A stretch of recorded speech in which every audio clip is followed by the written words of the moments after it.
बुरे हालात से हमें निराश नहीं होना चाहिए, क्योंकि ये हमारी आंतरिक शक्ति और धैर्य की परीक्षा लेते हैं। कठिन समय में धैर्य रखना और सकारात्मक रहना महत्वपूर्ण होता है। ये समय हमें सीखने और अपनी क्षमताओं को पहचानने का अवसर देता है। हर बुरे समय के बाद अच्छा वक्त आता है और हमें उस अच्छे वक्त की उम्मीद में आगे बढ़ते रहना चाहिए। इससे हम और मजबूत बनते हैं और भविष्य की चुनौतियों के लिए बेहतर तरीके से तैयार हो पाते हैं। रास्ते में चाहे कितनी भी मुश्किल उत्पन्न क्यों ना हो, निराश नहीं होना चाहिए। नंबर 1, प्रेरणा और संकल्प। बाधाएं हमें अपनी सीमाओं को पहचानने और उनसे पार पाने का मौका देती है। वे हमारे संकल्प और धैर्य को मजबूत बनाती है। नंबर 2, सीखने का अवसर। कठिनाइयों का सामना करने से हम नई चीजें सीखते हैं, जिससे हमारा ज्ञान और अनुभव बढ़ता है। यह हमें भविष्य में बेहतर निर्णय लेने में सक्षम बनाता है। नंबर 3, सफलता की कुंजी। इतिहास में कई महान व्यक्तियों ने अपनी सफलता कठिन परिस्थितियों का सामना करके ही प्राप्त की है। उनकी सफलता का राज उनकी लगातार और निडरता में छिपा है। नंबर 4, आत्मविश्वास। हर बार जब हम किसी बाधा को पार करते हैं तो हमारा आत्मविश्वास बढ़ जाता है। इससे हमें और बड़ी चुनौतियों का सामना करने की एक नई ऊर्जा मिलती है। नंबर 5, सकारात्मक सोच। पॉजिटिव सोच हमें मानसिक और शारीरिक रूप से स्वस्थ रखती है। यह हमें आशावादी बनाती है और हमें समस्याओं का समाधान ढूंढने में सहायता करती है। इसलिए बाधाओं से घबराना नहीं चाहिए, बल्कि उन्हें एक अवसर मानकर आगे हमें बढ़ते रहना चाहिए। निरंतर प्रयास और सकारात्मक दृष्टिकोण से हम किसी भी चुनौती को पार कर सकते हैं। बुरे हालात से निराश होना स्वाभाविक है, लेकिन हमें यह समझना जरूरी है कि निराशा से बाहर निकलने के लिए कुछ कदम उठाए जा सकते हैं, जो इस प्रकार है। नंबर 1, सकारात्मक सोच बनाए रखें। नकारात्मकता से बचने की कोशिश करें और सकारात्मक दृष्टिकोण को अपनाएं। हर मुश्किल में कुछ न कुछ अच्छा खोजने की तलाश करें। नंबर 2, लघु लक्ष्य निर्धारित करें। बड़े लक्ष्य की बजाय छोटे छोटे लक्ष्य को निर्धारित करें और उन्हें हासिल करने पर ध्यान केंद्रित करें। इससे आत्मविश्वास बढ़ेगा और निराशा कम होगी। नंबर 3, आत्म देखभाल। शारीरिक और मानसिक स्वास्थ्य का ध्यान रखें। नियमित एक्सरसाइज करें, संतुलित आहार लें और अधिक मात्रा में हो सके तो नींद अवश्य लें। नंबर 4, समर्थन मांगे। अपने मित्रों, परिवार या किसी पेशेवर से सहायता मांगे। किसी के साथ अपनी समस्याओं को साझा करने से मन का बोझ हल्का होता है। नंबर 5, ध्यान और योग। ध्यान और योग से मानसिक शांति प्राप्त होती है और तनाव कम होता है। नंबर 6, नई रुचियों को विकसित करें। नई गतिविधियों या शौकों में संलग्न होने से मन बहलता है और नए अनुभव मिलते हैं। नंबर 7, समय का सदुपयोग करें। अपना समय उन गतिविधियों में लगाएं जो आपको खुशी और संतोष देती है। नंबर 8, लचीला दृष्टिकोण। जीवन में लचीला दृष्टिकोण को अपनाएं और बदलाव को स्वीकार करने के लिए हमेशा तैयार रहें। नंबर 9, आभार प्रकट करें। नियमित रूप से उन चीजों के लिए आभार व्यक्त करें जो आपके पास है। इससे मन में सकारात्मकता हमेशा बनी रहती है। नंबर 10, प्रकृति के साथ अधिक समय बिताएं। प्रकृति में समय बिताने से मानसिक शांति मिलती है और मनोबल भी बढ़ता है कि हर मुश्किल समय गुजर जाता है और सही दृष्टिकोण और समर्थन के साथ हम अपने जीवन को बेहतर बना सकते हैं। जी हाँ मित्रों, आप लोगों को बुद्धा बेटालाइजिंग यूट्यूब चैनल में दिल से स्वागत है। दोस्तों, अगर कहानी वीडियो पसंद लगे तो चैनल को सब्सक्राइब कीजिएगा। जी हाँ, आज का कहानी का शीर्षक है बुरे हालातों से मत डरो। आइए इसे कहानी के माध्यम से समझते हैं। यह कहानी एक छोटे से गांव में रहने वाले उमेश नाम के लड़के की है। उमेश बहुत गरीब था, लेकिन उसके सपने बहुत बड़े थे। उसके माँ बाप खेतों में काम करके अपना गुजारा करते थे और उमेश भी पढ़ाई के साथ साथ उनकी सहायता किया करता था। एक दिन गांव में एक बड़ा तूफान आया, जिसने उनकी फसलें बर्बाद कर दी। उमेश के परिवार के पास अब खाने के लिए भी कुछ नहीं बचा। हालात बहुत खराब हो गए थे।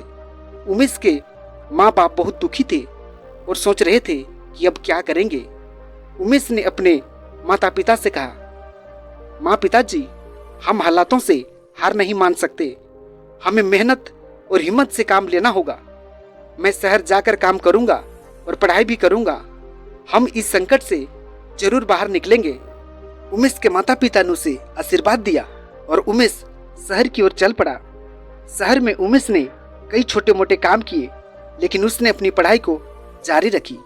वह दिन में काम करता और रात को पढ़ाई करता था। उसकी मेहनत रंग लाई और वह एक अच्छे कॉलेज में दाखिला लेने में सफल हो गया।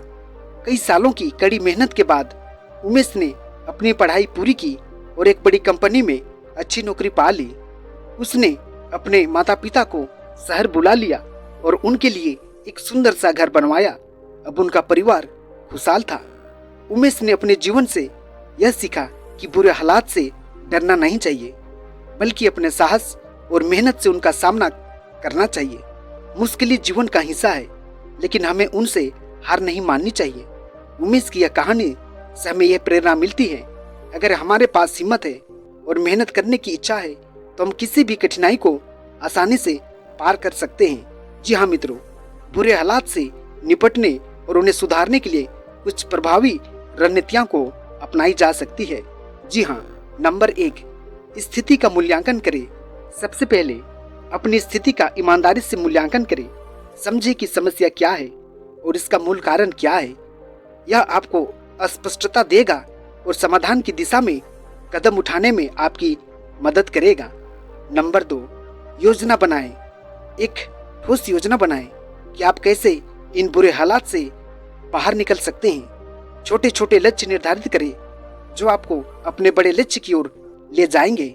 नंबर 3, सकारात्मक दृष्टिकोण को बनाए रखें। नकारात्मक सोच से बचें और पॉजिटिव दृष्टिकोण को अपनाएं। आत्म प्रेरणा के लिए सकारात्मक किताबें पढ़ें, प्रेरणादायक वीडियो देखें या सकारात्मक लोगों के साथ हो सके तो समय बिताने का प्रयत्न करें। नंबर 4, समय प्रबंधन। अपने समय का सही उपयोग करें। समय प्रबंधन की तकनीकों का उपयोग करके अपने दिनचर्या को व्यवस्थित करें और उन कार्यों पर ध्यान केंद्रित करें जो आपको आपकी स्थिति से बाहर निकालने में मदद करेंगे। नंबर 5, स्वास्थ्य का ध्यान रखें। मानसिक और शारीरिक स्वास्थ्य का ध्यान रखना बहुत महत्वपूर्ण है। रेगुलर एक्सरसाइज करें, संतुलित आहार लें और अधिक मात्रा में नींद लें। इससे आपका मन और शरीर दोनों स्वस्थ रहेंगे। नंबर 6, समर्थन प्रणाली को बनाएं। मित्रों, परिवार, पेशेवर या फिर सलाहकारों का समर्थन प्राप्त करें। किसी से अपनी समस्याओं को साझा करने से मानसिक बोझ थोड़ा हल्का हो जाता है और नए दृष्टिकोण प्राप्त होते हैं। नंबर 7, लचीला दृष्टिकोण। लाइफ में लचीला दृष्टिकोण को अपनाएं, बदलाव को स्वीकार करें और नई परिस्थितियों के अनुकूल होने के लिए तैयार रहें। नंबर 8, ध्यान और योग। ध्यान और योग से मानसिक शांति और संतुलन प्राप्त होता है। नियमित ध्यान अभ्यास से तनाव कम होता है और मनोबल बढ़ने लगता है। नंबर 9, नई स्किल्स सीखें। अपने कौशल को बढ़ाने का प्रयत्न करें और नई चीजें सीखें जो आपको नई संभावनाएं और अवसर प्रदान कर सकती है। नंबर 10, वित्तीय योजना। अगर समस्या वित्तीय है तो एक वित्तीय प्लानिंग बनाएं, बजट बनाएं, खर्चों को नियंत्रित करें और बचत पर अधिक ध्यान दें। नंबर 11, आभार प्रकट करना सीखें। जीवन में उन चीजों के लिए आभार व्यक्त करें जो आपके पास मौजूद है। यह दृष्टिकोण आपकी मानसिकता को पॉजिटिव बनाए रखने में हेल्प करेगा। नंबर 12, समय दें। समझे कि किसी भी बदलाव में समय लगता है। धैर्य रखें और अपने लक्ष्यों की दिशा में लगातार प्रयास करते रहें। आप इन रणनीतियों को अपनाकर आप बुरे हालात से बाहर निकल सकते हैं और आप भी अपने जीवन को बेहतर बना सकते हैं। जी हाँ मित्रों, इस कहानी से हम लोगों को ये शिक्षा मिलती है कि बुरे हालात से कभी नहीं डरना चाहिए, क्योंकि ये हमारे जीवन का एक महत्वपूर्ण हिस्सा है जो हमें मजबूत और सक्षम बनाते हैं। जी हाँ मित्रों, आज की कहानी वीडियो आप लोगों को कैसी लगी? मुझे उम्मीद है कि आज का कहानी वीडियो आप लोगों को पसंद जरूर आया होगा। जी हाँ मित्रों, आज का कहानी वीडियो में इतना ही। आप लोगों को बहुत बहुत धन्यवाद।